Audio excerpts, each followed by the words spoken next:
republic for which it stands, one nation, under God, indivisible, with liberty and justice for all.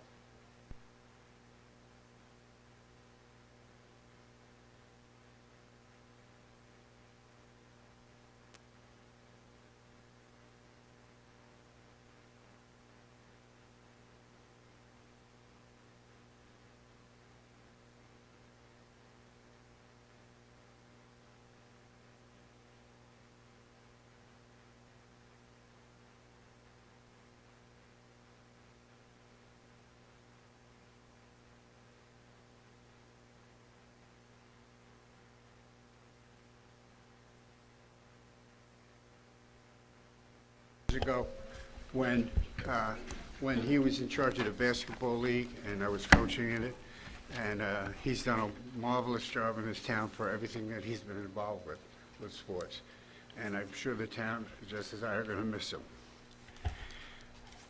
I will read the Code of Ethics corner.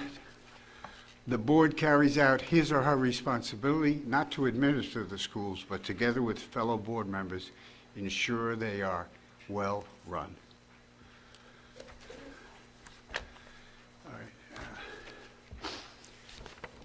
Minutes. I'll accept a motion to approve item 1, which has the agenda session of February 8th, the regular meetings of February 15th, closed session of February 8th and February 15th. Burns will make the motion. Is there a second? Second. Any discussion? Hearing none, roll call. Ms. Kelly, Yes. Mr. Caro, Yes. Mr. Giordano, Yes. Mr. Marquetta, Yes. Mr. Slade, Yes. Mr. Solikowski, Yes. Ms. Burns, Yes. Mr. Weber. Yes. The minutes are approved. Tony? No. Thank you, Mr. Weber. On March 1st, the French Honor Society hosted a Mardi Gras event after school. There was French food, a photo booth, piñatas, and a scavenger hunt with prizes. On March 10th, Student Senate and Key Club hosted a bingo night. I would like to say that finally, after 3 bingo nights, I won and got a nice $10 Wawa gift card. The February Senior of the Month winners were Riley Appleton and Jamela Dua. The March Senior of the Month form is closed, and we're in the process of voting now. Congratulations to the cast and crew of Chicago the Musical on 3 amazing performances last week, and a big shout out to Ms. Tassinati and Ms. O'Reilly for making it possible. In the beginning of March, we wore blue and yellow to show our support for Ukraine. Student Senate is selling sunflower pins and clips that were made by Ms. Fuentes' classes. Mr. Goodman's AP Physics class is fundraising as well. With any donation, the donor receives Ukrainian candy. All proceeds will go towards aid to Ukraine. Student Senate is sponsoring a trip to medieval times for our class of 2022. Asian American Club is hosting a cultural formal on March 25th. Student Senate is currently planning for Multicultural Week, and we're already brainstorming ideas for Teacher Appreciation Week, which is the first week of May. Our peer program has been visiting our elementary and middle schools this week to lead activities that focus on team building, communication, self-esteem, and respect. Peer leaders planned different small group activities and facilitated them together with co-leaders. Spring sports are underway, so good luck to all athletes. And finally, congratulations to our OBHS Main Building Teacher of the Year, Mr. Scott Beverly, our OBHS EMG&C Teacher of the Year, Ms. Carolyn Hauser, and our secondary ESPOI, Ms. Lisa Tonneson, who have all made tremendous contributions over the years and continue to positively impact our OBHS community. Thank you. Thank you, Tony. Dave? Superintendent's report? Before I get to the superintendent's report, I will ask our president, student council president. So on the 12th is agenda meeting, correct? That's correct. I'm looking at the schedule, and I think you have a lacrosse game against East Brunswick. I think it's imperative that you're here at the agenda meeting. I'll be there right after we defeat East Brunswick, yes. All right. I tried. Superintendent's report.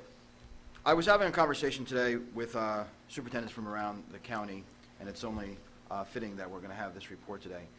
There's been a great push towards increased levels of professional learning and student engagement.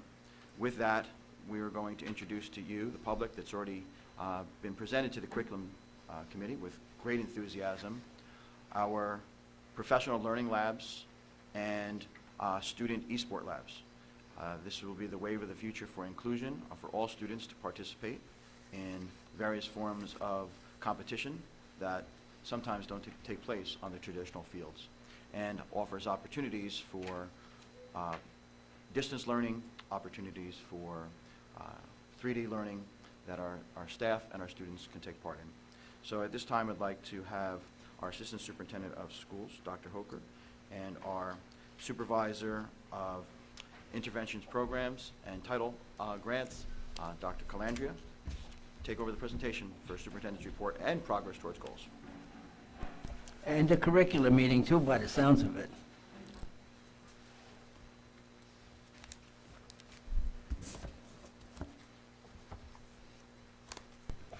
Good evening. All right. Good evening, and thank you for allowing us to share this presentation and our progress on our K-12 STEAM initiatives. These projects allow us to transform our library spaces in each building to technologically advanced 21st century locations for students and staff. The physical locations will be sustainable and provide equitable access for all students to STEAM-based educational opportunities.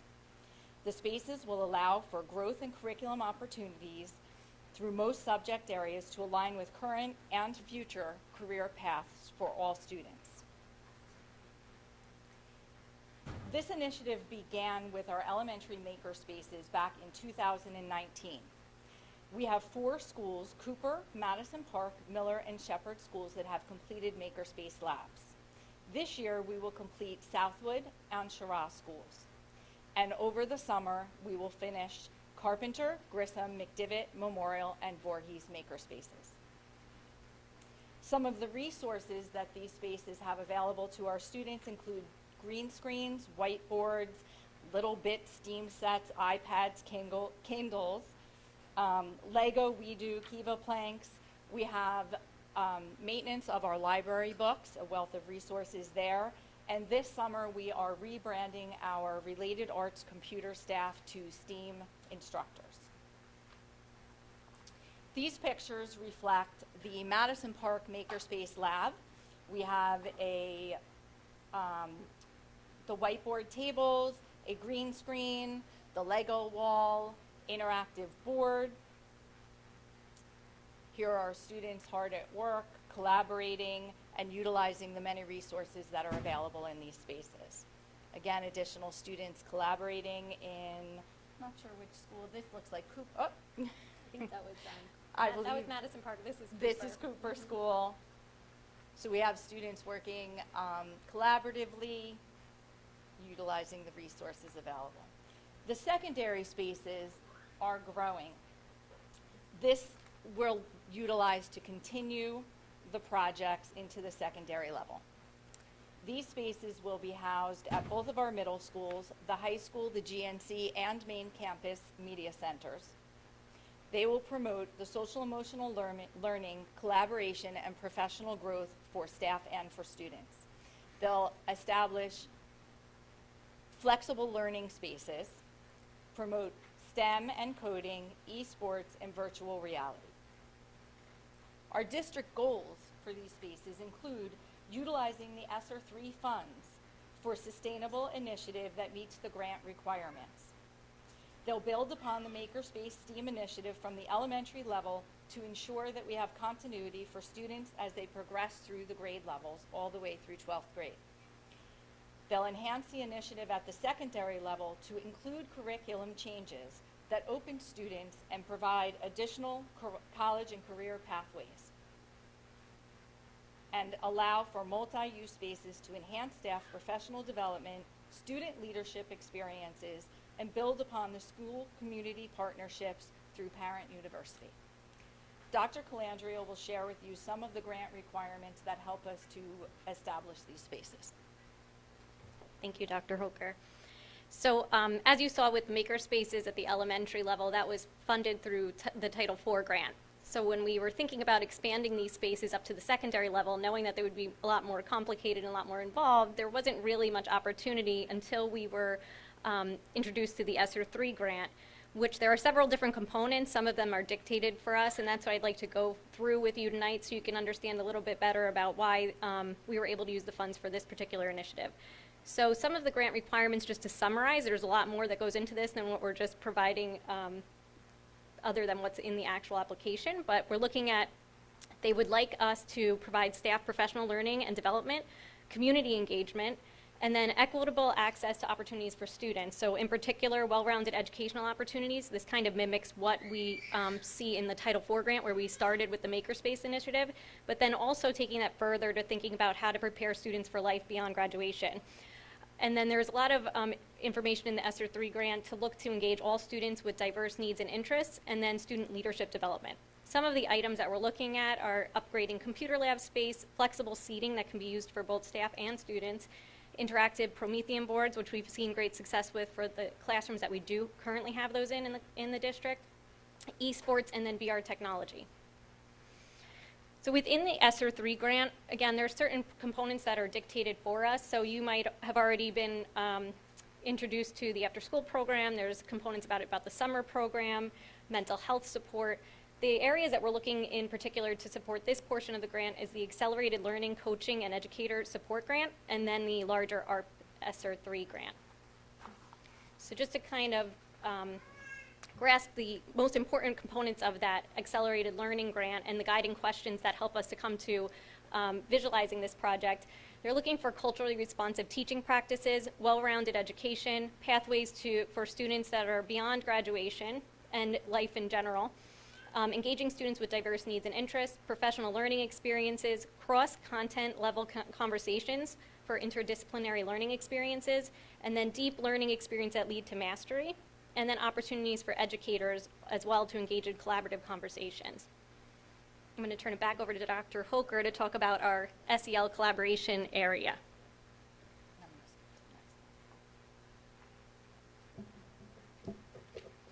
So these areas will focus for our students, our parents, and our staff on the social connectedness with peers and staff. They allow for project-based learning, provide a flexible area that is warm and welcoming for social emotional learning and wellness meeting spaces. Students have a choice in how they set up their learning through working collaboratively in groups, individually, in various environments within the space. They encourage community and communication, and staff professional development allows for large group presentations as well as small group within that space using the monitors across the room, allowing for various types of professional opportunities, and they provide additional spaces for parent workshops. These are photos of our GNC Media Center with the flexible seating. We've had the opportunity already to have staff development in these areas and students utilizing these spaces. We have some additional pictures. These photos include some of the spaces that we visited while we were developing our vision for the purpose of these rooms. You can see hopefully you can see in these photos, you can see the large monitors that are located throughout the room, so staff can sit and students can sit for instructional purposes in various spaces within the large group room and still be able to view the presenter or the presentation materials. And now Dr. Calandria is going to go back and share probably one of the most exciting portions of this, and that is the esports component. Thank you. So when we were looking for our research of expanding on what we wanted to do for the secondary level, thinking about STEM-based opportunities, something that repeatedly came up was the idea of esports. And it might sound like a little bit different than what you would expect, but once we get into this, you'll probably have a better understanding of why that's so. So esports in general, there's a lot of research. We've done a lot of research. We visited other school districts that have put this together, and a lot of research to show that there are students increases in GPA, their attendance, there's less engagement in negative behaviors, a lot of STEM-based opportunities. So you'd You think of the coding, technology proficiency, application of data and strategic problem solving, and the scientific process. There are also a lot of aspirations for higher education and college pathways through the Esports initiative. So many colleges report that students that participate in esports activities often major in STEM options in college. And we'll talk a little bit more about the college pathways and what that opens up for our students here in Old Bridge. There's opportunities for SEL. Most of the curriculums that are built around esports have SEL built into them already, managing emotions, communication, collaboration, all very important when you're competing in a team type of sport. Then student motivation and commitment to school increases. So talking about the growth in esports, the High School Esports League partners with high school. If we look at how the growth has over just the past few years, in 2019 there were partnerships with 1,500 high schools.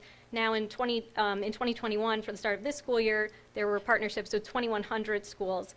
Esports has become a multi-billion-dollar industry and is expected to grow. We've seen an increase in New Jersey and Middlesex County in general. We've gone to some of these districts that have already implemented esports successfully, and then also the ones that are in the process of doing that. There is a Garden State's Esports League, which is a nonprofit league. That's the one that we have learned the most about and are looking to pursue as we move forward with this initiative. There are about 167 New Jersey districts participating in the Garden State's Esports League.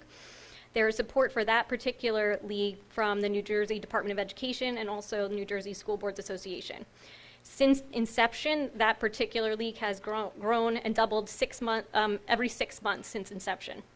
Just to give you an idea of how big esports is, in 2021, the League of Legends World Championship drew 178 million viewers in comparison with the 2022 Super Bowl, which drew 101 million viewers. One of the most important parts of esports, and something that really drew us to it and that we hear a lot about, not only through our research that we've read books and articles and so on and so forth, but when we sit and talk to students and other teachers in other districts, the idea of promoting inclusivity. So something that comes with esports is that any student can participate. So it opens up the door to everybody, not just with the students playing on the team sport, but also what other roles students can play throughout that, and we'll look at that in a little bit more detail.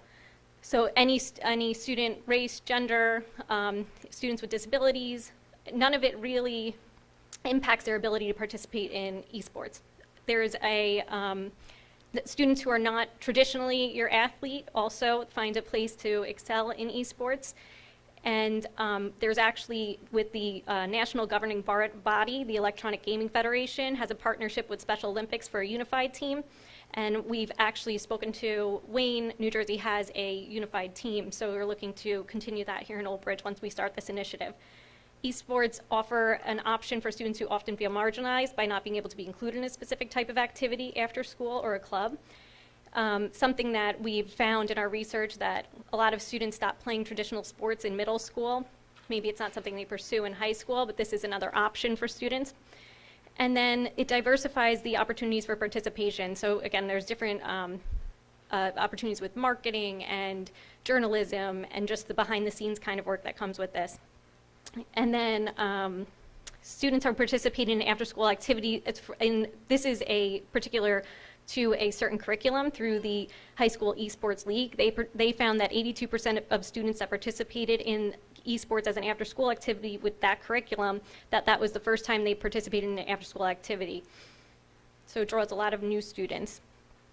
And then when we look at the college pipeline and opportunities, there are nearly 200 U.S. colleges offering around $15 million in scholarships per year. In 2023, they're estimated to be about $100 million in scholarships related to esports. A lot of the esports leagues for varsity students have the varsity letters and jackets and everything that goes with it, just as a traditional sport. This is just a visual to kind of see what other roles that students can play behind the scenes with an esports team. So we look at leadership roles, event organizers, graphic artists, IT specialists, social media managers, statisticians, webmasters, technical managers who work on the equipment, podcasters, media producers. This is another visual to kind of look at the pathways for students beyond high school and what career opportunities can be open. I know this is difficult probably to see all of the little details, but this will be on the website. It actually is on the website already. So one of the most important parts about this is looking at our actual coursework and what we can offer the students in order to gain college credit and experience related to our esports. So when you look at high school, there's places to put this actually into the coursework. In video production, multimedia production, an actual esports class, coding, broadcasting, journalism, marketing, game processing, and creative design. We actually, talking to other districts, we've actually found that there are certain aspects of, and we've talked to some of our individuals here that are involved in this, looking at the video production and multimedia production, there's different skills that students will learn by learning that through an esports type of league. In middle school, you look at coding, computer science, broadcasting, journalism, marketing, and game processing. There are 2 curriculums that we actually have already looked at. They're both free from Garden State's Esport League, the nonprofit league that we've spoken to. And the middle school ones in particular embeds a lot of SEL activities within that curriculum, and then the high school looks at more of those larger skills to lead to life beyond graduation. Again, looking at other school districts, we had some student testimonials about esports and what they've experienced since they started participating. So the students had commented on that this was an amazing community to be a part of. We've actually heard students say, they're so supportive of each other. It's not a competition. If one of their teammates is struggling, instead of kind of thinking of it as more of competing with them, they want to go over and help them and help them figure that out. And other students talked about specifically how it was the first time they've ever joined a team of any kind. It gave them more confidence to join other clubs and teams. One of the female participants commented on being one of the only girls, one of 3 girls, and it gave, and she felt very like it was just the same as joining any other co-ed sport. So we do have some images here. These are some examples of other school districts and what their esports looks like. So this is Long Branch. And then we have one for Monmouth Beach. This is a visual, so you can kind of see what the students are doing on their screen versus what the audience would see for observers. This is in Union. And then if we're thinking about our 3-year plan, right now we're looking at the physical spaces, so ideas of ordering that flexible seating, what other kinds of things that we need to do to those physical spaces to get them prepared for implementing all these different aspects. And then in 2022, 2023,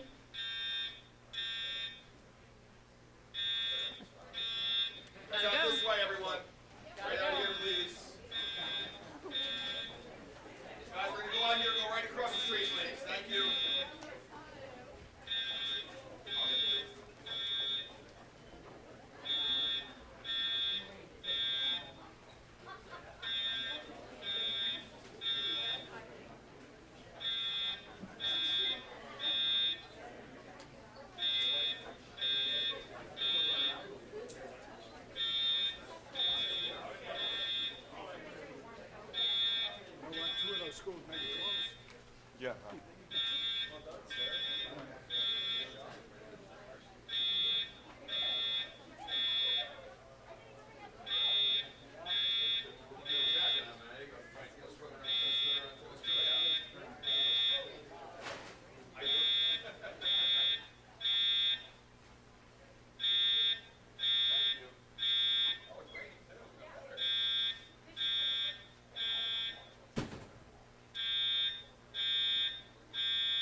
is All right, presented in the presentation. should start a report.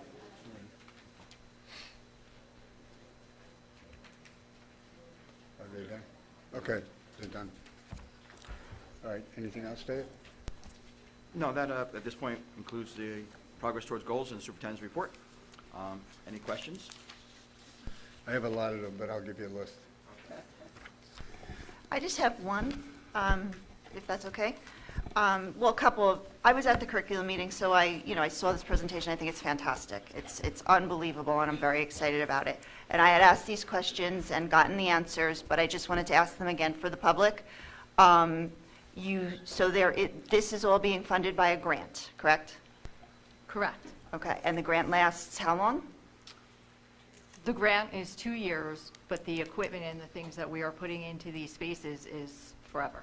Okay, yes, so that's what I wanted to clarify. And do we have an estimate of what the district cost would be afterwards? Would it just be licensing fees and things? General maintenance for any computer upgrades, just as they would be in any other classroom space. And the licensing fees that are through the Esports are minimal. I believe it's $1,000, and I think Caitlin she's shaking her head, yes, it's about $1,000 a year for that. Mhm. Okay, so this is essentially fully funded by the grant? Correct. And when the grant goes away, it will just be a minimal licensing fee? Correct. Okay. And who is the grantor? The ESSER funds, And the ESSER fund is supplied by whom? the federal government. All right, and could that money also have been used to help in getting our kids back to where they should be academically because of the pandemic? This is specific, and I think Dr. Calandria can answer that more specifically, but the components that are being utilized for these spaces are very specific in how they can be used. This is actually a very small portion of the larger Sr3 grant, and what goes into the full Sr3 grant, there's majority of the funding went to those after-school programs, the summer programs, different types of supports throughout the curriculum, different types of coaching positions, those kinds of things. Most of it went to those types of activities, and some of it went to mental health supports, was again allocated specifically for that purpose, but this is actually a very small portion compared to that larger grant. Percentage-wise, I'm probably not the best to do this. Excuse me? I'm sorry. He doesn't have his microphone. I was asking for dollars. Well, we are still in the process of getting quotes for every little detail. We've estimated a few $100,000 for this project overall, but we haven't had the very specific amount. We've estimated a higher amount than the upper end of the larger end of the budget, but then obviously we've looked at several other districts. We found ones that have spent that higher end, and we've also found ones that spent less, and we're looking to try to do what's right for Old Bridge within that. And should this grant money not repeat anywhere after the 2 years, do we have any idea what kind of financial responsibility the district and the taxpayers will have? Yeah, the grant it's a 2-year period. These types of equipment, same thing that we've done with like the maker spaces, for example, with the Title IV grant. That's only over the course of 1 year, but what we have in those facilities have existed for the past 5 years. So we tag the equipment, we keep records of that, we make sure that we have everything specific. There's people that review that information at the state level, county level, and ensure that we're using that to the right purpose in accordance with those grant requirements. Just, if I can just add additional clarification, because you asked regarding the amount that's allocated in the grant, it's approximately $700,000 for the total for all of these spaces that is allocated specifically to this.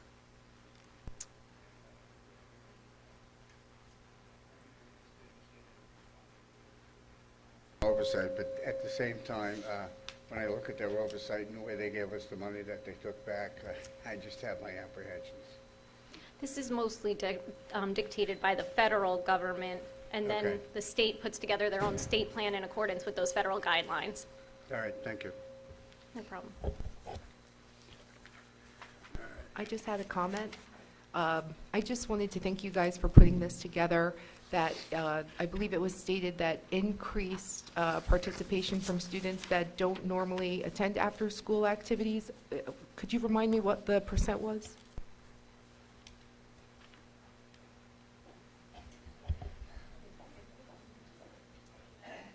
I should have thought of that. So it was, I think the statistic you're referring to is how many students who participate in around the middle school sports then don't usually carry on. It's about 70% in terms of the research. So this is another opportunity for students to continue to participate in a sports activity team, just like any other sports team, beyond middle school if they weren't going to pursue a specific athletic team and be on a varsity sport.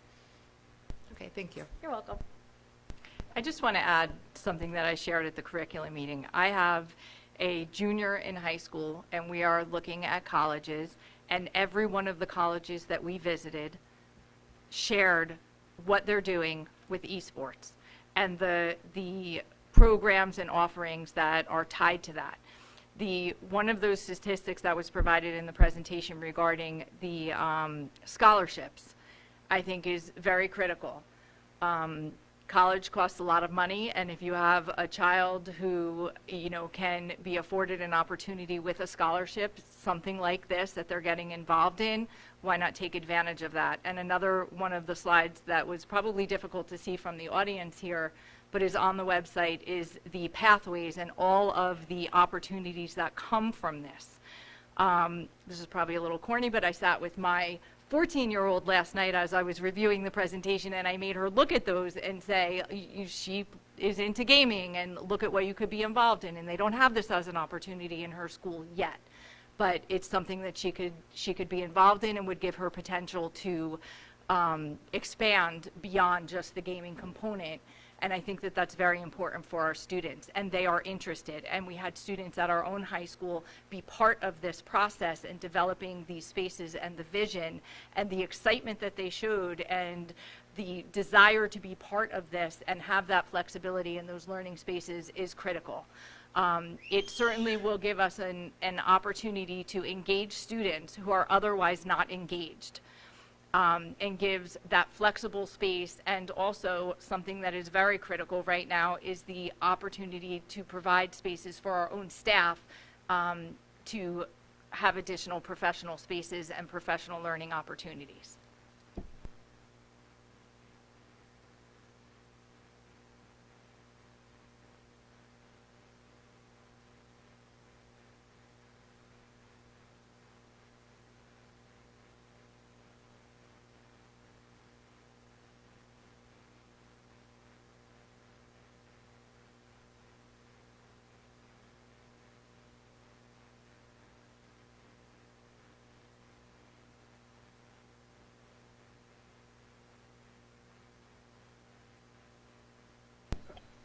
Joe, do you have any correspondence? No correspondence, Mr. Weber. All right. Now, Matt, there was the curriculum committee meeting, or is Dave covered it for you already? Yes, we had a curriculum meeting, and Dr. Calandria, she basically took the job away from me tonight. She explained basically what went on with at the grade 9 center. I visited with the regular people, the other people. What a fantastic job they did with that room. Beautiful, beautiful. And they will use it in, I guess, many forms for the teachers, for other things. The students, the E-program, I'm all for it for the simple reason, the sports, it provides the kids that do not participate, because I had a lot of them when I was a school teacher in school activities, and it gives them the opportunity to do this after school or create new friends otherwise. We also had Miss Christine Doherty, Supervisor of Secondary Special Education, gave an overview of continued evolution of the middle school LLD program. She provided a summary of the program's curriculum implementation and how the Vision's curriculum is modified for students in the program. I want to thank her for that. I want to thank Dr. Calandria, and we have Miss Anita Kyler here tonight.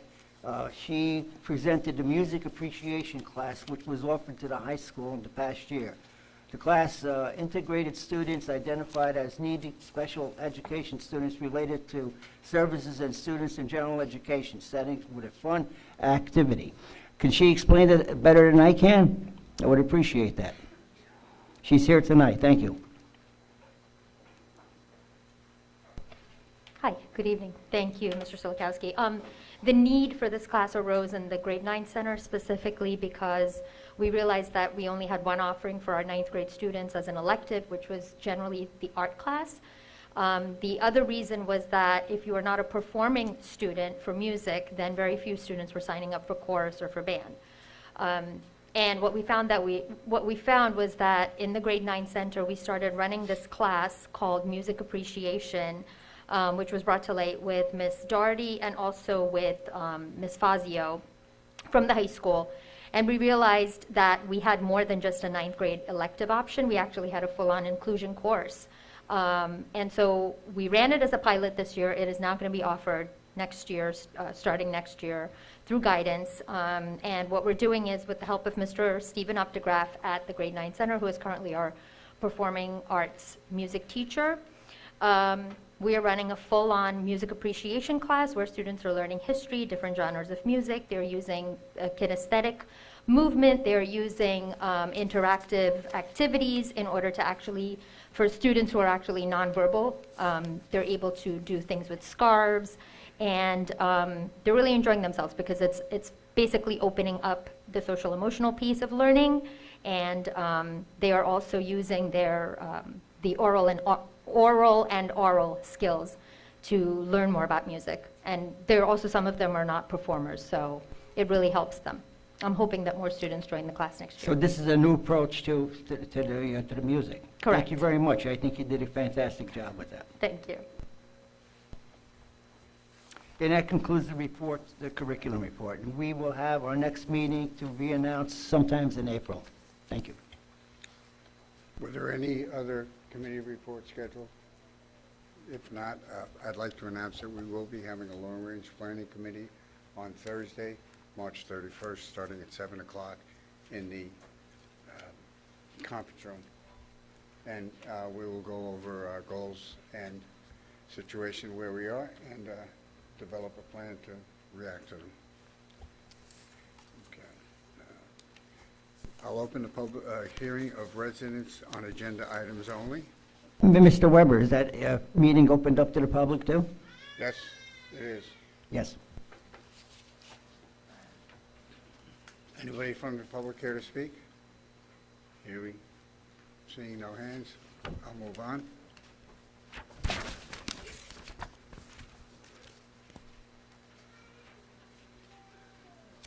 Okay. Policy now. This is going to be. Wait. Sorry?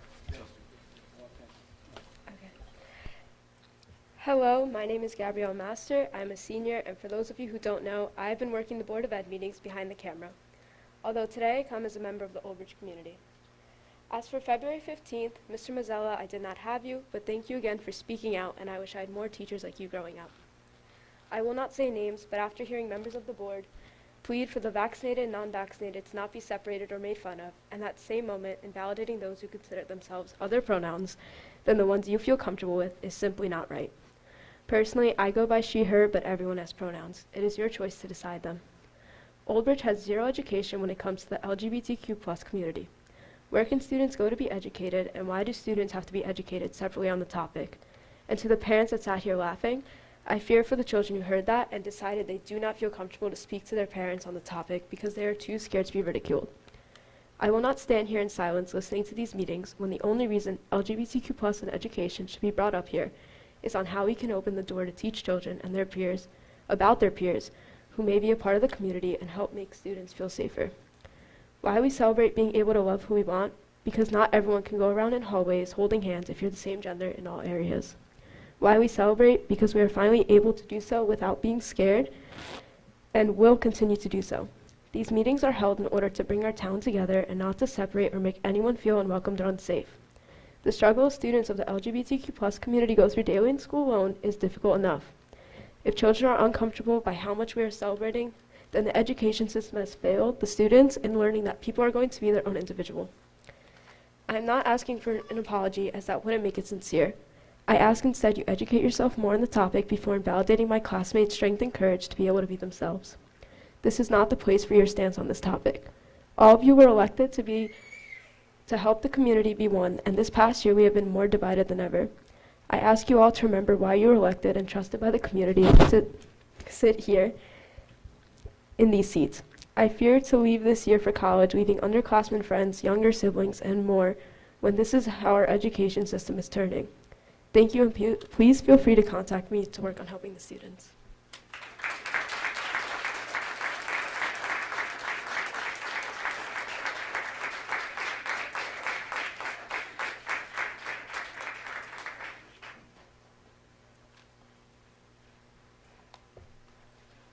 Hi, my name is Cheryl Quinorte, and I'm a junior at Old Bridge High School. Janetta Sangon once said, "Silence in the face of injustice is complicity with the oppressor."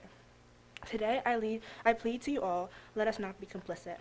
There is a problem that has ravaged this country like wildfire, a problem I like to call subtle oppression, specific vocabulary, body language, demeanor, etc., that is quietly insensitive towards marginalized groups of people. I come to you today after hearing the language used by certain members of the board that I wouldn't like to bring any more attention to by naming them, that was extremely insensitive, particularly on the subject matter of pronoun use and the teaching of pronouns and other LGBTQ+ rights. What I thought was especially worrying, was the dismissiveness to even educate the children of this town on the topic. As a student in this district, I can say, though it may seem contrary to popular belief, we do care about our education deeply. My peers and I want to learn so badly that we look to outside sources to teach us about things we should be learning in school. I am so genuinely grateful for the opportunity that I was given to grow up in a township such as Old Bridge and to receive this education. But there's still a long way for us to go. Frankly, I've yet to hear a valid reason to not discuss LGBTQ+ topics in school, because there is none. If your only excuse is because it's not necessary, tell it to the families who've lost their children, siblings, and other family members and friends due to the suicide rates of kids who are taught to hide who they are. Tell it to the families who have been broken and separated because of older generations simply not being knowledgeable on the subject matter. If your reason is students are too young to learn about gender and sexuality, where is this animosity when children watch Disney princess films with heterosexual, cisgender, and lead characters and couples? If you are just uncomfortable hearing about it, honestly, your comfort level pales in comparison to the children, literal children, who are suffering from your decision to not be educated. No disrespect, but at the same time, let's look at the facts. There are people who are victims of hate crimes on a daily basis, children who are kicked out of their homes, people who cannot find jobs and housing, and again, the suicide rates of people of all ages, just because certain people refuse to educate themselves. In closing, I leave you with this final thought. You claim it doesn't bother you if people are members of the LGBTQ+ community. You just don't want to hear about it. Okay, that's fine. Just know we won't stop talking about it. Just know that, though I hope it happens sooner, that in 5, 10, 15, 20, 30, 40 years from now, when kids of all gender identities are together in a classroom, and the teaching of their sexualities is hopefully validated and normalized, you'll be given the esteemed honor of saying you had nothing to do with it. You were silent. You were complicit with the oppressor, and therefore made yourself the oppressor. I say this because 5, 10, 15, 20, 30, 40 years ago, I couldn't freely say this or sit in a classroom with people who didn't look like me without harassment. And to this day, I know exactly who stayed silent, who spoke up. Now, I'm just carrying the torch for the next generation. Thank you.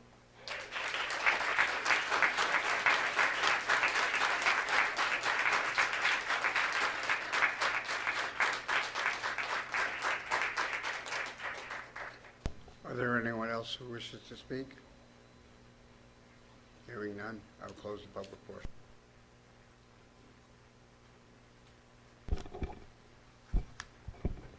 I'd just like to say thank you, girls, for having the courage to come up and speak. Thank you very much.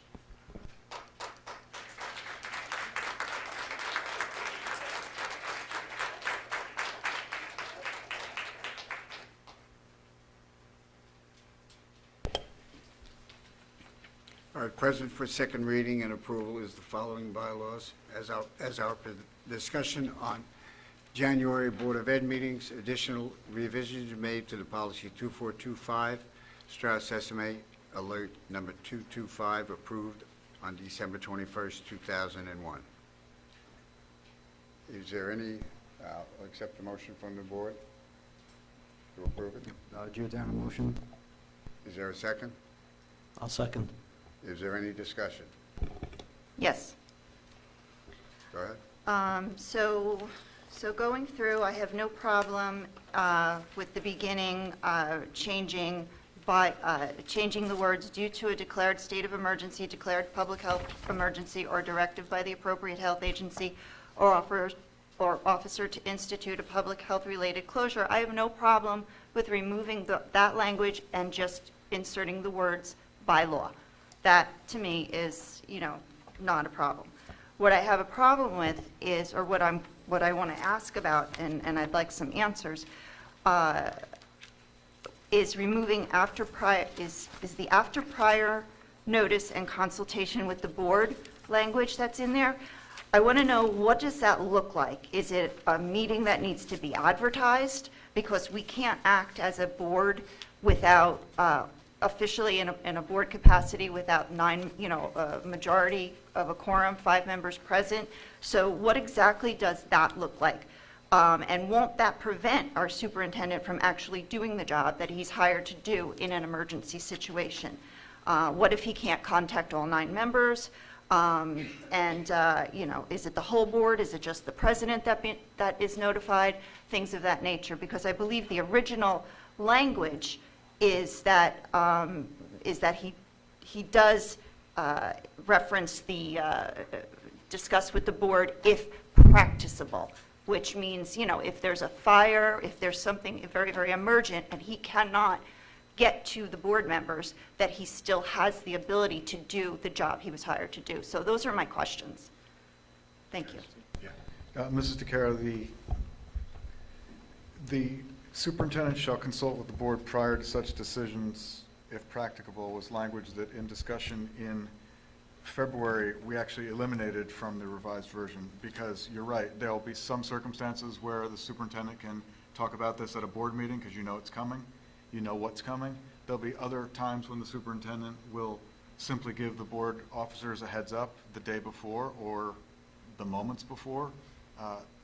These circumstances are not always global pandemics, fortunately.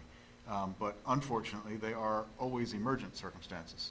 So the answer to your question is, it depends. But it will not prevent the superintendent from closing schools if by emergency they have to be closed.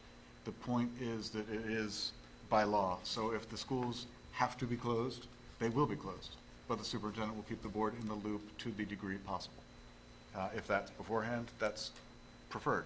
If it can't be, then it can't be. And just as when 9/11 happened, I happened to be the president of the board at that time.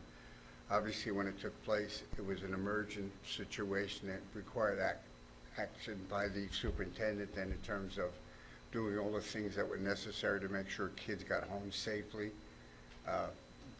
Every parent or every responsible parent or babysitter who was there, we made sure they were there early to let them out, and we made sure they were met. And when they weren't, we set up a room with the Red Cross. I think we had about 100 children here till after midnight because parents were caught in traffic. They couldn't get out. They couldn't make phone contact. We posted notices on every one of the elementary centers where they had after-school programs to let them know if they didn't make the closing time that they could come to the high school, which is what they did. And everyone on the board was notified who could get here, but the action had to be taken by the superintendent because it was clearly an emergent situation. And I'm sure that's what the same thing would be handled similarly today, would it not, Dave? Yes. That would be an emergency situation in which schools were closed. I just think the caveat to this is how instruction carries on after school will be schools closed. Obviously, on 9/11, we didn't have remote instruction at that time period. So that's the only question. So after the schools are closed, what do you do next? Okay. All right. Joe?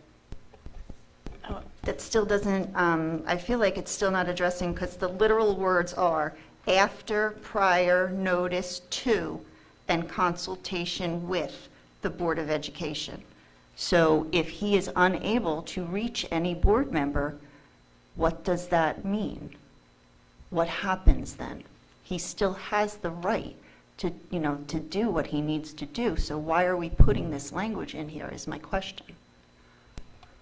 think the consensus of the board was that they wanted involvement and to not have this have the appearance in policy of being purely administrative. If the board wants to add, if possible, so it says after prior notice and consultation with the Board of Education, if possible, you could do that. That's a question for the board. You are not voting on this until you're done discussing it. Okay, So, thank you. I have a question, and thank you, Jill. You've covered most of the questions that I had, but we've had many discussions of an executive order not being law, and I know that it carries the weight of law, so it just kind of disturbs me that by law is in there, among the other things that Mrs. DeCaro mentioned. I just have a problem with this in general, and it's kind of ironic that our Code of Ethics highlight of the month says that the board carries out his or her responsibility not to administer the schools. That's why we have a superintendent, but together with fellow board members, ensure that they are well-run. And I just feel that this policy is the beginning of a slippery slope. I'm not going to use the words authority, I'm not going to use the word power, but I believe that this is a slippery slope in hindering the superintendent's ability, is really the right word, ability to run the schools, particularly in an emergent situation. Since there's so much confusion on this, can we just table it and just continue to talk about it in dialogue? And then, because there's still so much confusion as to what it means and everything else like that, and I get it, I'm the one that put it through. But being that there's still so much confusion, we're 2 months later, can we just table it? yeah, do you want to make a motion to table it? Yeah, can I? Sure. Okay. Do I have to say that? Yes, did. Okay, make a motion to table it. I second that. Roll call. Roll call on the motion to table. Was that Mr. Carroll? That was Ms. Callie? Yes. Callie, yes. Mr. Giordano? No. Mr. Marqueta? Yes. Mr. Slade? Yes. Mr. Solikowski? Yes. Ms. Burns? Yes. Ms. Callie? Yes. Mr. Carroll? Yes. Mr. Weber? No. Okay, the motion to table is approved.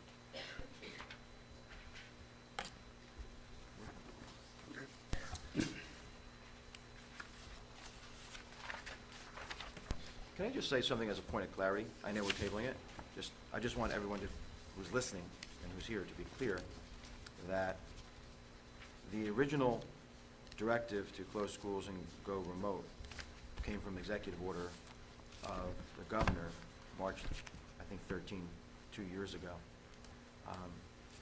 When it became optional in September of that year, the remote plan was presented to the board and to the public.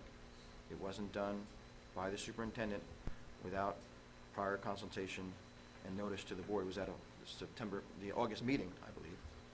And while not everyone agreed, there was a straw poll majority of the board authorizing that plan, just to be clear.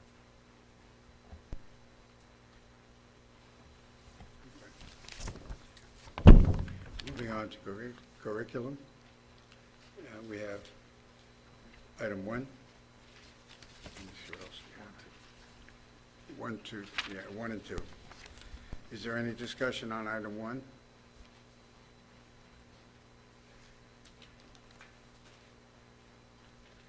Hearing none?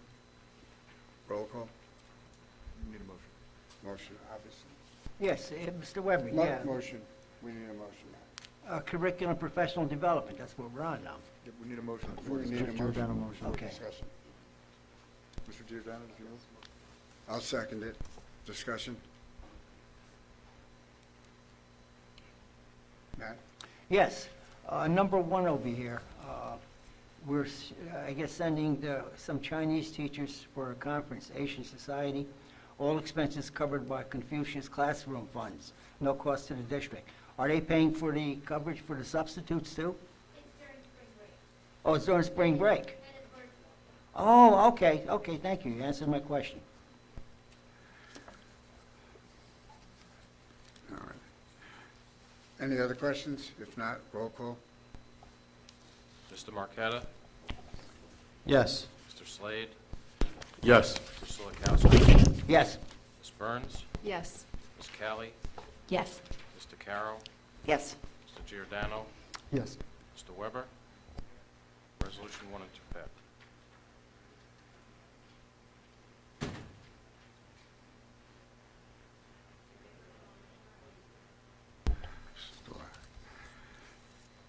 Move the board approve the following stipend for the OB High School extracurricular position for the 221-222 school year for college spam, spring weight room supervisor, $1,274.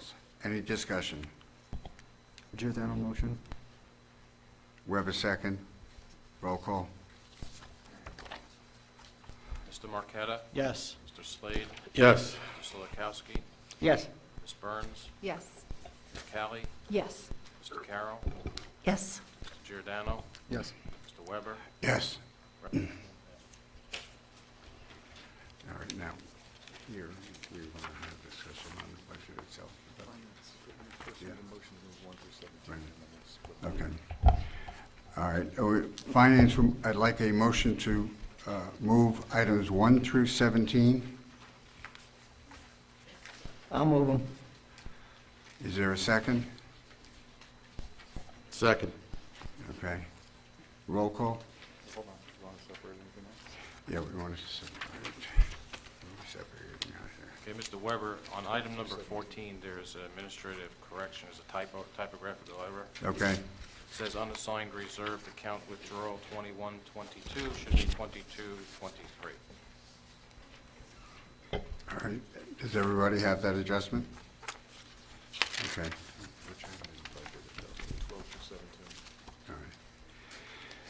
All right. Did we get a motion? Yes. And a second? Yep. Yeah, all right. Roll call on, with the exception of, You want to separate 12 through 17? yes, separate 12 through 17 for discussion. Point of order, Mr. Weber? Yes. After we have a motion and seconded, aren't we supposed to have a discussion Yes. before roll call? I didn't hear you ask for discussion. We separated as part of the discussion. So, Okay. discussion on 1 through 12. Yeah. I'm sorry, 1 through 11. Yeah, discussion on items 1 through 11. Hearing none. Roll call. So on items 1 through 11, Mr. Slade? Yes. Mr. Solikowski? Yes. Ms. Burns? Yes. Ms. Callie? Yes. Mr. Carroll? Yes. Mr. Giordano? Yes. Mr. Marqueta? Yes. Mr. Weber? Yes. Resolutions 1 through 11 pass. Okay.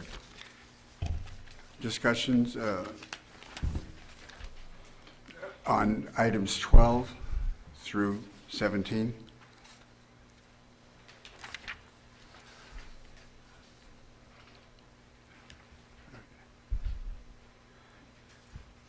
Joe, could you give us an overview of the budgetary process rather than do it individually at this All point? right, item number 12, as part of the budget for 22-23, we are going to fund a service charge that is related to the referendum that was done in 2002 of $159,432. That is the only amount that will be used to fund anything out of capital reserve. Maintenance reserve, $920,000. Typically, each year, we use approximately $1 million to fund required maintenance projects, sidewalk repair, paving, window replacement, all those kind of things. So that's required maintenance. Item number 14, each district in the state has been allowed to maintain an unrestricted fund balance or a savings account, which I like to call it so people understand it, of 4%. Over the last 12 or 13 years, that's only been 2%, so we're, instead of keeping it at 4%, we're using $1,342,000 to fund the 22-23 budget. It's effectively revenue from the savings account to fund the next year's budget, and we'll still be in a better position than we have been in the last 10 years or so. Number 15 is just a mandatory resolution required by the state where we have to identify the maximum amount of money that we will be spending on travel expenses during the year, $250,000. Number 16, which is the adoption of the tentative budget, and this is the tentative budget. It's not the final budget. This is the budget that is submitted to the county and to the state for approval to be advertised. It'll be advertised approximately sometime during the last week of April. The budget will be advertised in the newspaper. It'll also appear on the website. Some highlights of the budget process are as follows. Under the state formula, the district, the local taxpayer, which I am one of you also, local taxpayer should be paying $120,232 for the local tax levy. We are not. The local taxpayer in Old Bridge is only paying $109,187,000, the local tax levy, so we're still underfunded according to the state.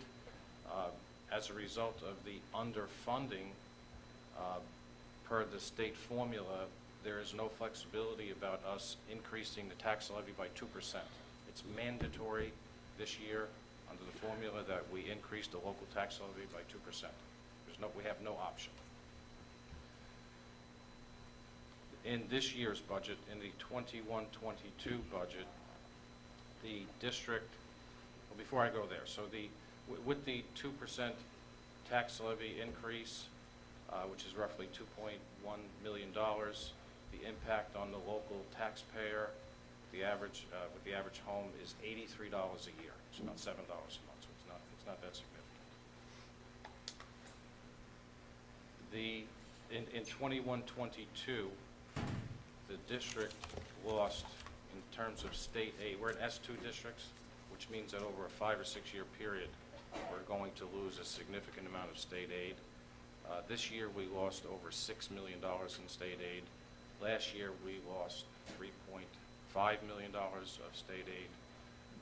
What was at risk this year, based on our initial projections, is that there's a possibility that we may lose over $10 million of state aid, which would have had a dramatic effect on programs of the in the district. Fortunately, under the funding formula, and I can't explain why, but under the funding formula that the state uses, they tweak some of the numbers, and instead of losing $10 million, we only lost $3.5 million, and that's reflected in this budget. Overall, in order to have this preliminary budget completed, there are cuts in the general fund budget of approximately $2.7 million, and it's not all cuts. A large portion of it is shifting funds to the ESSER program, which we're allowed to do over a 2-year period. After that 2-year period, I believe, in my view, that the S2 reduction for us will be minimal at that point. We still may not be at the $120 million tax levy that the state requires us to be.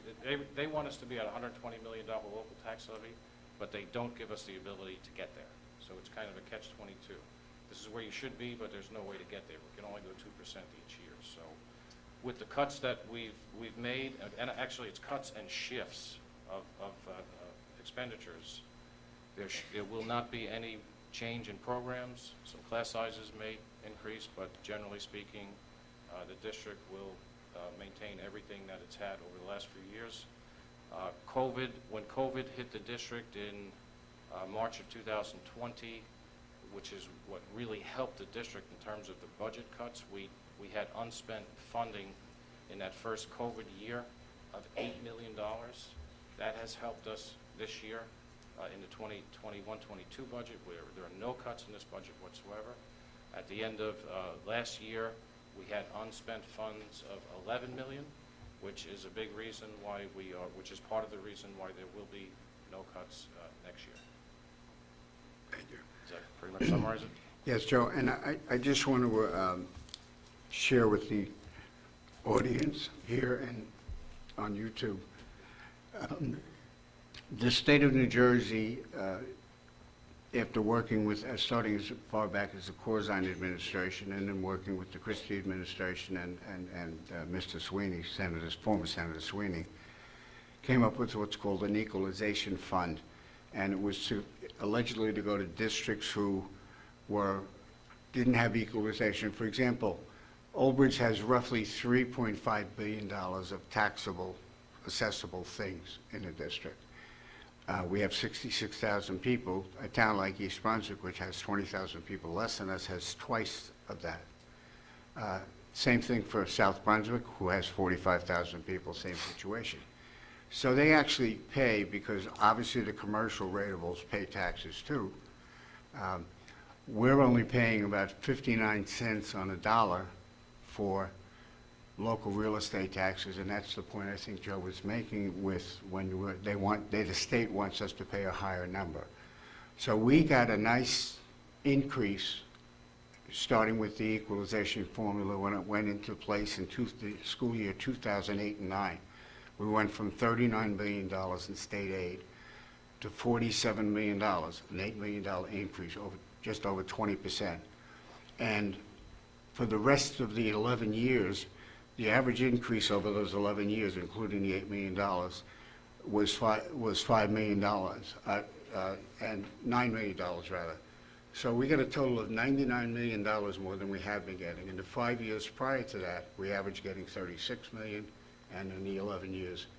The state, in their infinite wisdom, recognized at some point that we were getting more money than we ever should have gotten, along with 170 other districts in the state. And they set up this plan where we have to pay back over 7 years, $15 million, was it, Joe?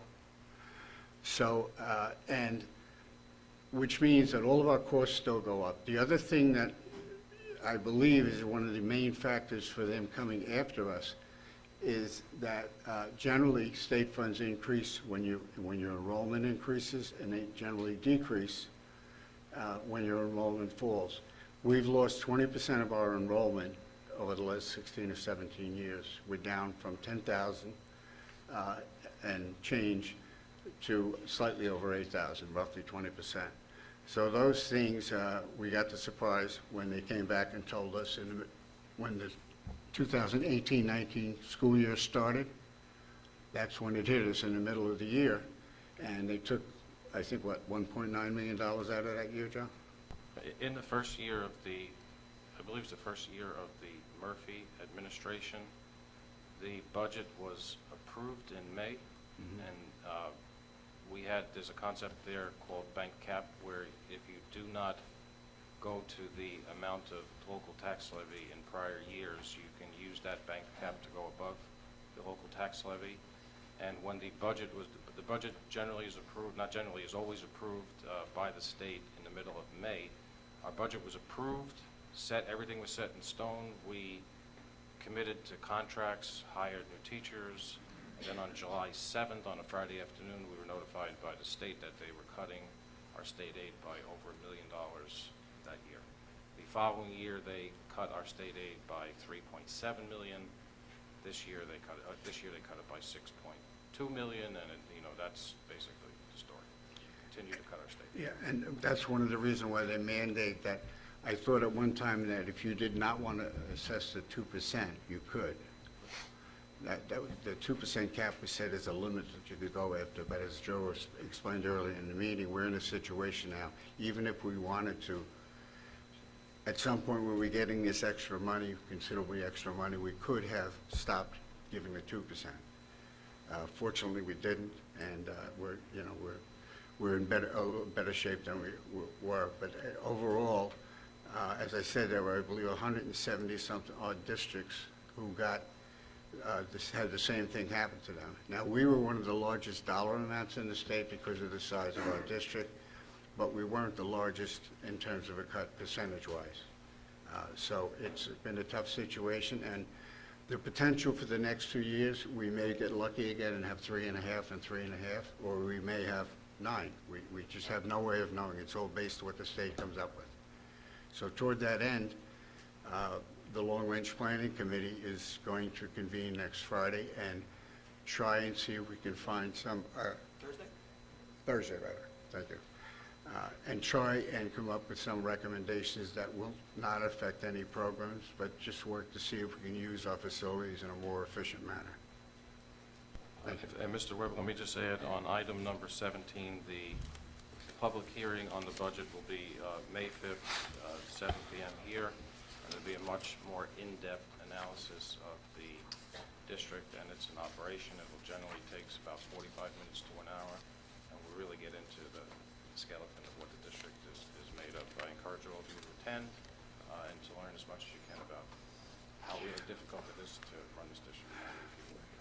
And when we get back from the county, will that budget be online? So if any of the taxpayers want to review it long before they get to the meeting? No, once the user-friendly budget is required to be, is not available until after the budget is approved at the budget hearing. At the budget hearing, the board still has the ability to modify the budget. Okay, I understood. strongly urge us not to do that, but it has happened in the past. But then 24 to 48 hours after that event, after the public hearing, I'm required to publicize the user-friendly budget. On the day of the presentation, I generally put the presentation on the website, by 12 o'clock that day, so the public can see it. It's about 25 pages. All right, thank you. Is there any discussion? I'll accept the motion. We have, Mr. Solikowski and Mr. Slade have already moved this. This is just separate. All right. So you just need a roll call. Roll call. Okay, so we're voting on items 12 through 17. Mr. Slade? Yes. Mr. Solikowski? Yes. Ms. Burns? Yes. Ms. Callie? Yes. Mr. Caro? Yes. Mr. Giordano? Yes. Mr. Marqueta? Yes. Mr. Weber? Yes. Resolutions 12 through 17 pass. Thank you.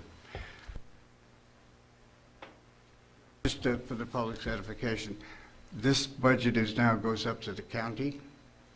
Yeah, on Monday, I'm required to submit this budget, which contains probably 500 pages of documents for them to review. They have to get back to us by April 21st with an approval, or if they have any questions about anything that's in there, and then we have the authorization to advertise it. However, so the advertised budget will appear in the newspaper approximately 4 days prior to the public hearing. So that will be available for the public to view.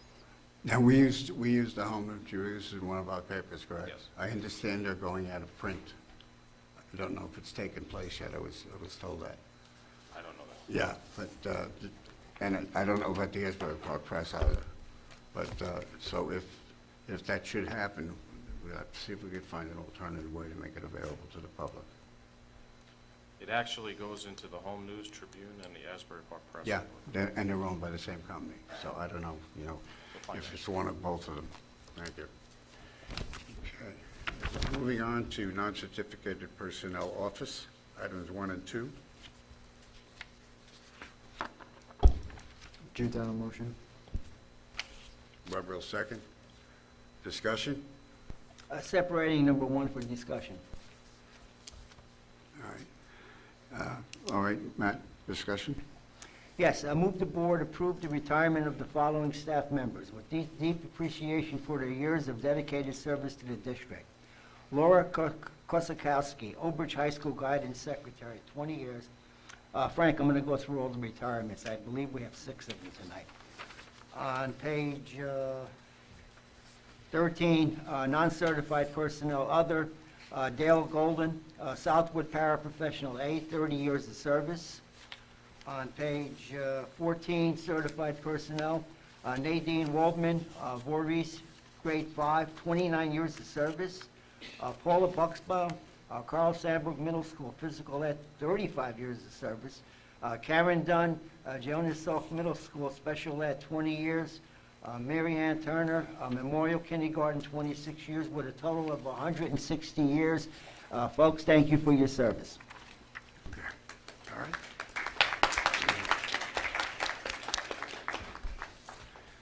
All right, I'll entertain a motion. I did already, right? Roll call. Mr. Solikowski? Yes. Ms. Burns? Yes. Ms. Kelly? Yes. Mr. Carroll? Yes. Mr. Giordano? Yes. Mr. Marqueta? Yes. Mr. Slade? Yes. Mr. Weber? Yes. Resolution 1 and 2 pass. Non-certificated personnel operational, items 1 and 2. Is there a motion? Burns will make the motion. Is there a second? Marqueta will second. Discussion? Roll call. Ms. Burns? Yes. Ms. Kelly? Yes. Mr. Carroll? Yes. Mr. Giordano? Yes. Mr. Marqueta? Yes. Mr. Slade? Yes. Mr. Solikowski? Yes. Mr. Weber? Yes. Resolutions 1 and 2 pass. Non-certificated personnel other, items 1 through 6. I'll move it. Is there a second? I'll second. Questions? Roll call. Ms. Kelly? Yes. Mr. Carroll? Yes. Mr. Giordano? Yes. Mr. Marqueta? Yes. Mr. Slade? Yes. Mr. Solikowski? Yes. Ms. Burns? Yes. Mr. Weber? Yes. Resolutions 1 through 6 pass. Certificated personnel, items 1 through 18. Is there a motion to approve? DeCarroll will move it. Is there a second? Burns will second. Any discussion? Hearing none? Roll call? Mr. Carroll? Yes. Mr. Giordano? Yes. Mr. Marqueta? Yes. Mr. Slade? Yes. Mr. Solikowski? Yes. Ms. Burns? Yes. Ms. Kelly? Yes. Mr. Weber? Yes. Resolutions 1 through 18 pass.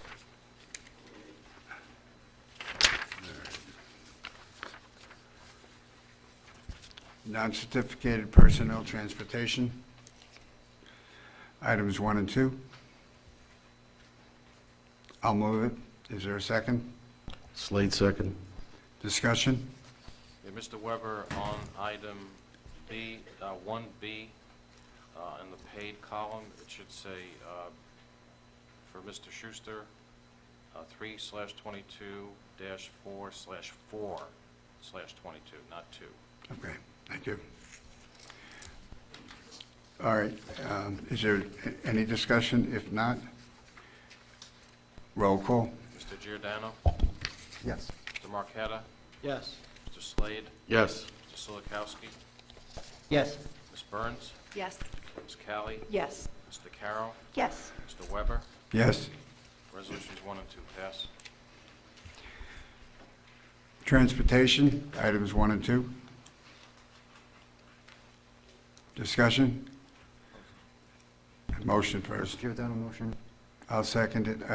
Joe, just in the future, would it be on the deductions in this actual item, could we put just the total dollar amount?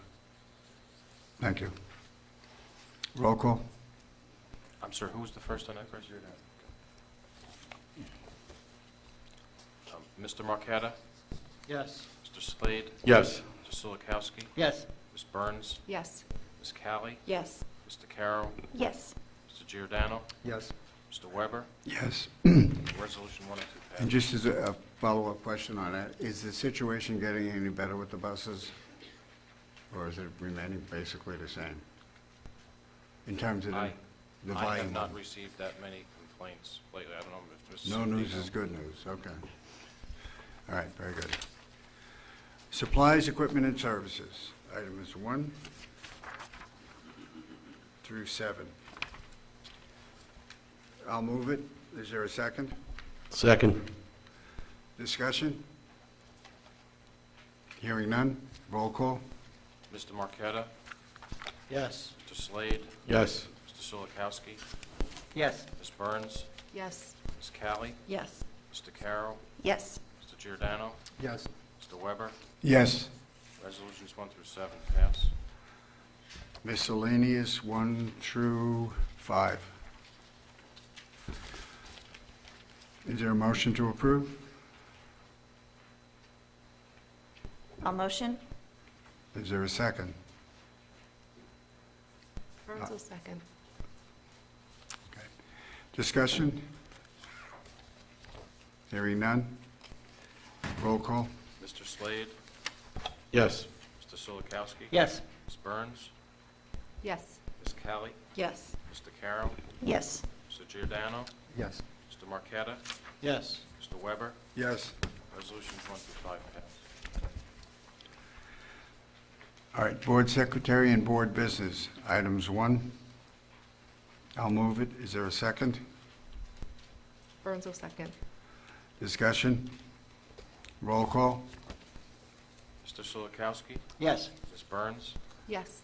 Ms. Kelly. Yes. Mr. Carroll. Yes. Mr. Giordano. Yes. Mr. Marqueta. Yes. Mr. Slade. Yes. Mr. Weber. Yes. Resolution 1 passes.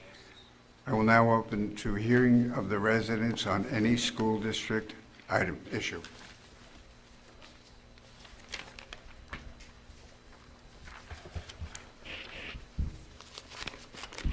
This is on. Hi. Kelly Ellis, Foster, Millbridge. I first wanted to say, and I don't know if the young women are here, but for those two young women who came up and spoke so eloquently on just such an important topic, and the grace, the poise, the compassion, the empathy they had was just amazing. And I think the words they spoke were so true of the need to embrace everybody in this community. And I see Mrs. Michael there of the event coming up in about a week and a half. And that really should be where our energy is focused on. And so there wasn't any discussion, but I thank Mrs. Burns for that resolution, because I think it was trying to put the focus on the things that should be important that we're working on. And then I just had a question. Mr. Weber, you're talking about the strategic planning. Is this going to follow the format that we can engage the public with, like we did previously, leveraging New Jersey school boards? So we can bring the community all involved to discuss, if the budget's set for this year, so we can discuss what should we be focused on, where does the community want to go? And so is it going to be that kind of an event? Not the first meeting, basically, because what I think is important, the last plan was not completed until May of 2017. I think the focus needs to be on, with the uncertainty of what our funding cuts are going to be in the 2 future years that we still have to do budgeting for, that it's important that we get through and understand and quantify what our logistical difficulties are and how we can use that to better serve, get class sessions higher, have, reduce staff where necessary. Not that we want to reduce staff, but the bottom line is we have some of the smallest elementary schools in the county, if not the smallest, and we're the 3rd largest district, so that's incongruous. So we need to develop, and we really haven't built a new elementary school since, I believe, 1970 when Matippet is done. We also have to look at eventually air conditioning conditions, so we get into the real century that we are in many of these schools. Absolutely. So those are going to be included in the public, in the community discussions, all those kind of things? Yeah, basically, and we certainly can televise that meeting if it's possible, because I think if people out there should know, the parents should know that we do have some challenges and they have to be addressed. Right, absolutely. So no, I guess what I was saying is that one meeting's not making decisions, but are the... No, that's how to quantify what the problem is. Oh, okay. And then that will kind of drive to then the community discussion meetings of developing the plan. Yes. Okay, great. Thank you.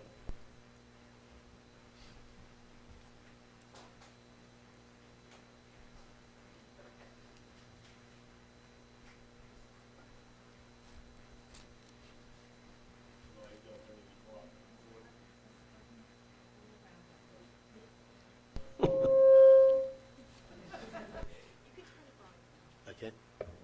All right. How you doing? My name is Mark. My daughter, she attends this high school here. In those young ladies, they were courageous. I enjoyed hearing what they had to say.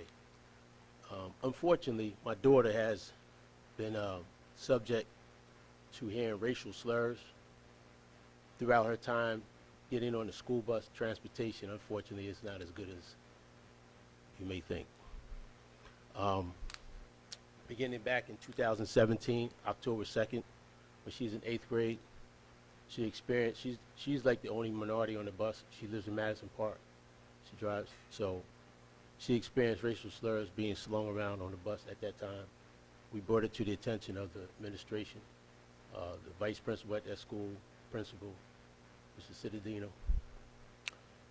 I requested to have a camera on the bus, an aide. I was told that the kids felt was old enough to respect each other. There was no need to put that stuff on the bus. I was denied. So we'll move it up to 2021. And she's had incidents over the years. So in 2021, in November, she had an incident, another one, racial slurs again, spewed around on the bus. I got a list of things. I don't want to be on a time constraint. So it affects my daughter to the point where she don't want to go to school. She hasn't been to school.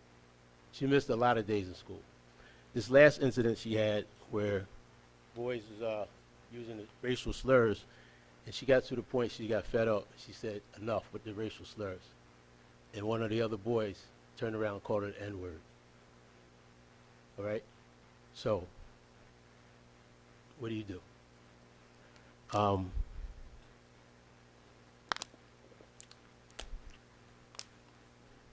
She's a junior. So we came to the school. We talked with the officer, I think it's Officer Joe, the vice principal, to discuss our options, right? At that time, it clicked on me, because I used to get text messages, I can show you on my phone, from my mother. I ain't gonna say my daughter's name. She don't want to get up. She missed the bus again, like almost every day. And it clicked on me. I see why. Because she's, like day after day, she's subject to this environment, very unsafe, very unhealthy, right? So I said to the vice principal, what is this school going to do for my daughter's safety? Her initial response was, well, we could put her on another bus.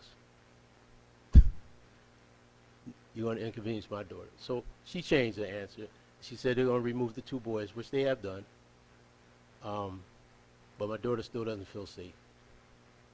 Her emotional and mental well-being is not good. I spoke to Dr. Sassel, who himself admitted that he's seen my daughter walking around the school at times looking disengaged, right? We reached out to the school on November 12th. We sent emails to all the teachers and guidance counselor asking. So we was like, what's going on with my daughter? She totally lost interest in going to school, asking for help. Did you notice anything? Problem with schools, teacher, or other students? Everybody said no.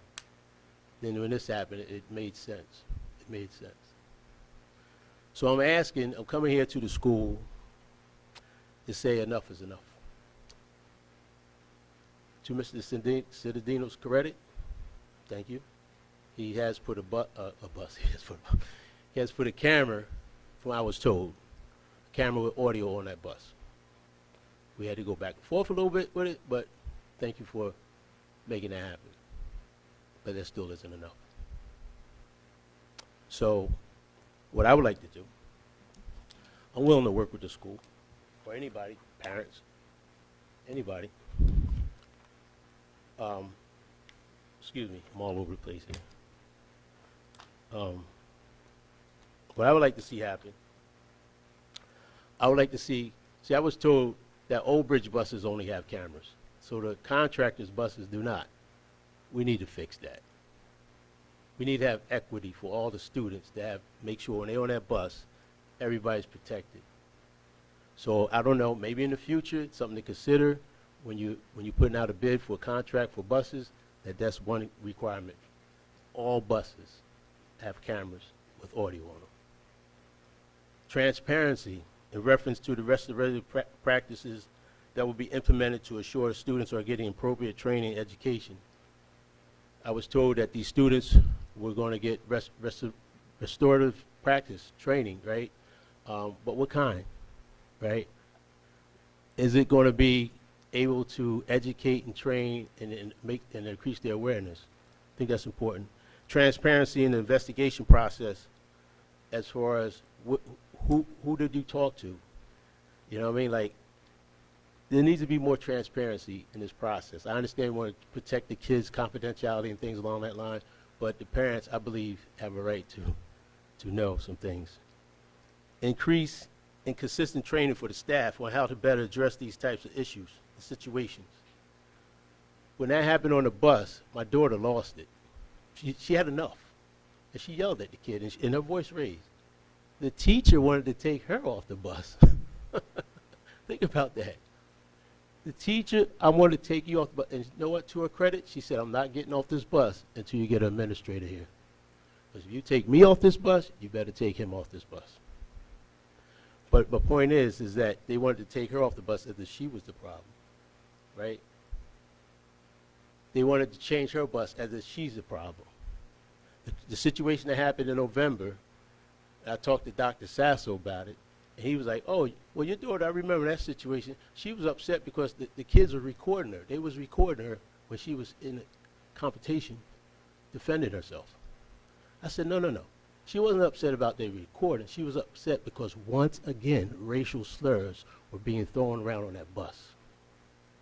Again, we're not looking at the issue. We need to address the real issue. More support and assistance for students that are victims of racially biased or harassment and bullying. We need to have more assistance, more help. I don't know, I'm sure you guys got some things in place, but I think there needs to be some more help for these kids. Like I said, my daughter missed a lot of days. I understand that. And our attorney to review the situation. And Dave, should there probably have been an HIB report? I was going to let him finish speaking, then I was going to address what we've done. Okay. Yeah, I understand I think there is going to be one, and I would like to see that report. So I just wanted to bring that out. I'm not trying to put nobody on blast. Like I said, I'm willing to work with whoever to keep our kids safe. You're doing what every parent should do. Well, I appreciate that. Glad you understand that. That's all.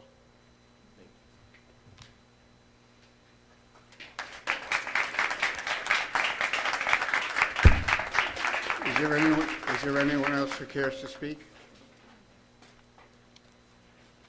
Other than the superintendent? So I did have the opportunity to speak to this gentleman several times. We've had several phone calls. A few years back, there were some ugly posts about the truth of the matter on Instagram, how students of color felt once they graduated from Old Bridge High School. And it was a terrible reflection on us and what we could do better. And we took that information very seriously. We invited those students to come in and to have an open dialogue with us in listening sessions. We took some of the information that they provided us with and included that with our diversity and inclusion teams that are in school levels, but specifically more so in the middle school and high school level.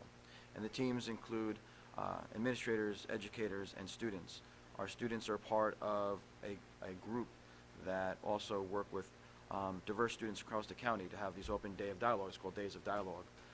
Information that we took from those sessions and how to better implement.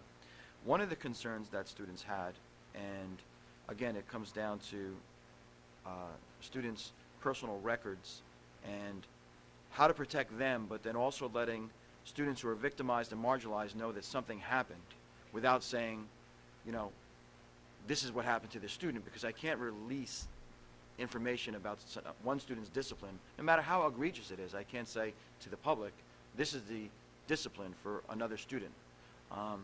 So we assured those students that in every situation of that which are brought to our attention and where we know about, and especially situations of race and the ugly use of that word, the police are notified and we file a police report ourselves.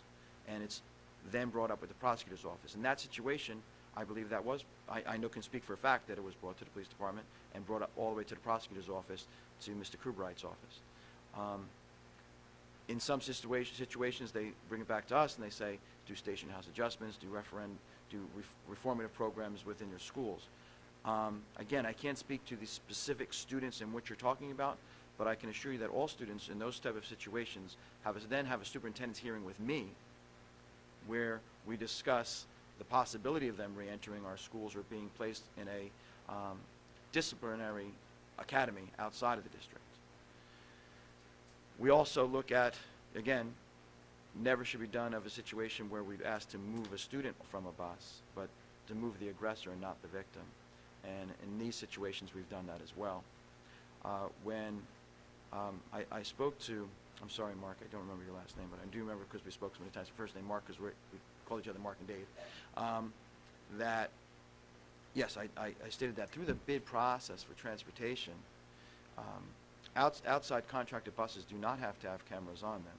You know, we can look at placing that as a requirement, and I know that's something we'll talk about in our transportation meeting.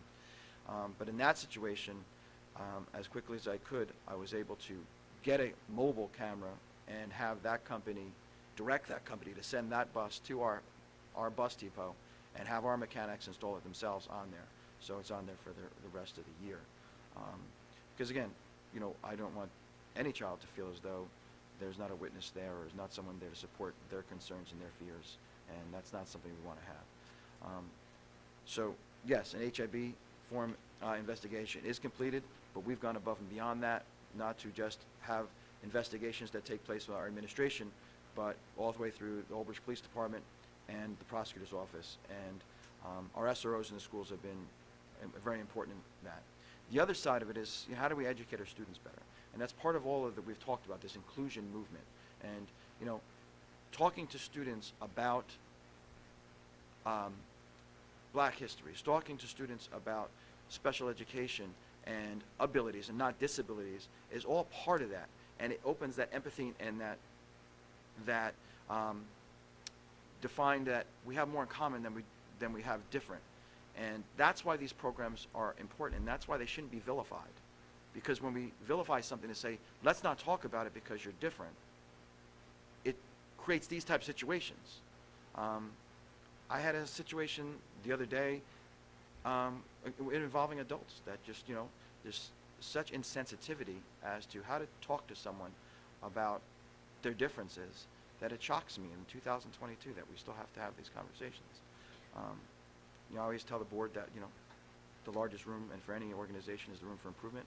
We try to improve upon that, but I will say it's not just an Old Bridge thing, it's a national thing where I've seen more divisiveness in the past few years than I've seen in the past 20 years. And I don't know if it's that people's fears or against race and inclusion and equity just sat there dormant in the background and they're afraid to talk about it, but now they feel empowered to talk about being racist, and that's the scary thing.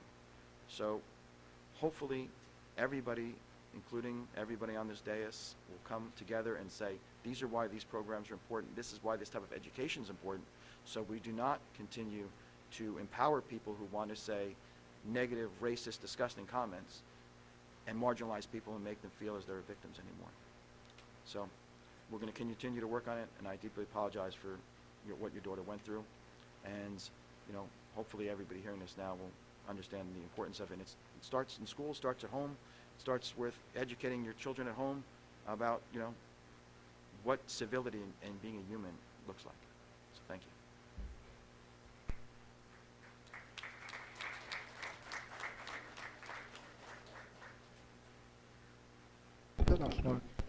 Can we You have executive session. Wait, can we go to speak? the order, old business, new business? Yeah. Yep. Okay. Is there any new business to the board members? I would like to discuss the curriculum meeting. March 18th was the New Jersey Coalition of Inclusive Education webinar. I did attend, and I I have a lot of good information. I'm very excited to discuss with Mr. Solikowski for a curriculum meeting about inclusion and diversity, and we need training, and that's it. That's all I've got. Thank you, Teresa. Is there anybody else? So for old business, I wanted to go back to the policy we were trying to vote on before. Now, It's when it been passed, tabled, so it's not open for discussion now. no, but I didn't get to talk before. Under old business, he can discuss it. Okay, So, go ahead. I didn't originally vote for it because I don't agree with the premise of the law determining when an emergency is. It's either an emergency or it isn't. And I do not agree with remote days being equivalent to in-person days because, as we've seen, they're not the same. So the only thing I would vote for as an amendment for this is the abolishment of it. So if I'm here to vote for it, I'm going to vote no on the amendment. And then if we're just going to do everything at once, for new business, we have an athletics and extracurricular meeting on Monday, March 26th in the Old Bridge High School cafeteria at 7:30. Thank you. Thank you. Anyone else for new business? I'd like to say a couple of things. First of all, sir, I'm so sorry for what your daughter is going through, and it struck me while I was thinking, while you were speaking, is what Mr. Cittadino said, and the largest room in any organization is the room for improvement, right?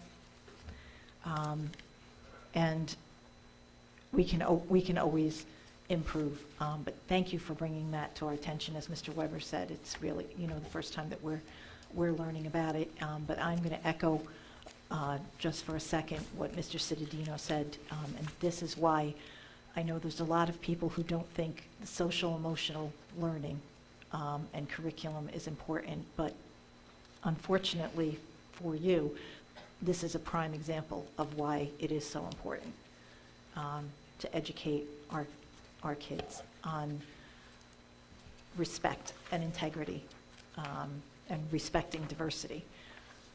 And again, I apologize. I would like to thank Mr. Lewis and the Old Bridge Education Association, while we are talking about diversity, for the pins that they handed out. And thank you for your contribution to respecting diversity in the district. And I wanted to thank Ms. Fuentes and Ms. Obdike for their efforts doing the candles and the sunflower pins, and I think there's going to be more of them made available in the near future for anybody who wants to purchase them, raise money to help the people from Ukraine. And I also wanted to mention, it still is National Women's History Month, so to all the women out there, all of our employees and all of our volunteers, thank you for everything that you do. I personally respect and am thankful for your contributions. And to those two, they're not still, are they still here, those two young women? No, that's unfortunate that they're not here, but maybe they went home and they're watching. Or I know one of them is a TV crew, so maybe you can pass on what we said. It takes a lot of courage to get up and speak like that, and I am so very proud of them for coming and speaking out, and so my heartfelt thanks for that. And I think that, oh, and congratulations to the retirees. Thank you. I'd just like to say one real quick. I didn't catch your last name, so I'm going to call you Mark. I apologize. Thank you. Thank you so much for bringing your concerns to light and to the board, and letting us know your personal struggles and your daughter. My heart breaks for her and for all, children that have been marginalized and are not feeling like they're being heard, and their families. I appreciate what Mr. Cittadino said, and all the work that we, as a district are doing. We're a very large district, and and we're a very diverse is the word. We're a very diverse district, but yet we still have these problems. And these problems are really pervasive. They're pervasive among families and just attitudes and things. So the place for children to learn and be inclusive is really in school, because we don't know, you know, what they're hearing outside of school.